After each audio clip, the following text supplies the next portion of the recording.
నల్గొండ జిల్లా ఇప్పుడు రాష్ట్ర రాజకీయాల కేంద్ర బిందువుగా మారింది. కేవలం పాలన కోసమే కాదు, రాజకీయ సమీకరణాలనే మార్చేసే శక్తి ఇక్కడి స్థానిక ఎన్నికలకు ఉంది. నామినేషన్ల నుంచి మొదలై ఏకగ్రీవాల రికార్డులు, కోర్టుల కేసుల వరకు నల్గొండ పల్లెపోరు తారాస్థాయికి చేరింది. జిల్లాలో ఓటర్ల డేటా, రాజకీయ లెక్కలు, అత్యధిక నామినేషన్లు, ఏకగ్రీవాలు ఇప్పుడు హాట్ టాపిక్ అయ్యాయి.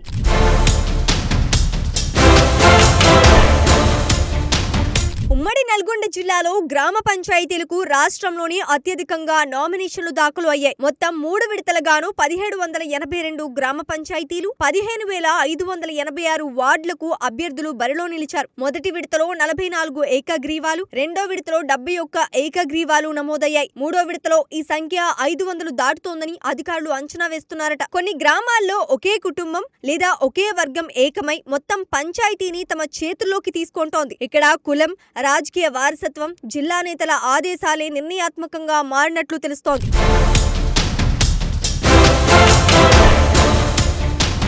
నామినేషన్ల దాఖలు కేవలం ఎన్నికల ప్రక్రియ మాత్రమే కాదట, రాజకీయ పార్టీల బల ప్రదర్శనగా మారిందన్న ప్రచారం జరుగుతోంది.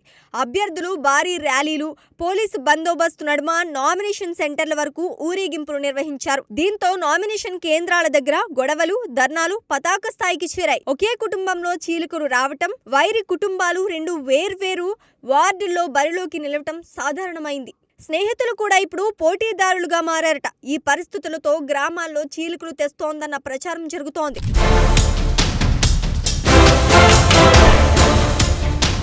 ఈ ఎన్నికల ఉత్కంఠలో ఒక పెద్ద వివాదం న్యాయస్థానం దాకా వెళ్లింది. మాడుగులపల్లి మండలం ఇందుగుల గ్రామం ఎన్నికలు నిలిచిపోవడం వివాదంగా మారింది. ఎస్టీ రిజర్వేషన్ ఉన్న ఆ పంచాయతీలో నామినేషన్ దాఖలు చేసిన అభ్యర్థికి కేవలం 1 ఓటు మాత్రమే ఉంది. తన ఓటును లిస్టులో లేకుండా చేశారంటూ హైకోర్టును సదరు వ్యక్తి ఆశ్రయించాడు. దీంతో రిజర్వేషన్ మీద అభ్యంతరం చెప్తున్న గ్రామస్తులు ఎన్నిక నిలిపివేయటానికి సర్వశక్తులు ఒడ్డుతున్నారన్నట్లు తెలుస్తోంది. తాజా పరిస్థితిని అర్థం చేసుకున్న హైకోర్టు డిసెంబర్ 15 వరకు ఆ గ్రామంలో ఎన్నికలు జరపవద్దని ఆదేశాలు జారీ చేసింది. గ్రామం, వర్గం, గౌరవంతో పాటు రాజకీయం కలగలిసిన ఉమ్మడి నల్గొండ జిల్లాలో పంచాయతీ ఎన్నికలు రాష్ట్రంలోని అత్యంత కీలకంగా మారినట్లు తెలుస్తోంది.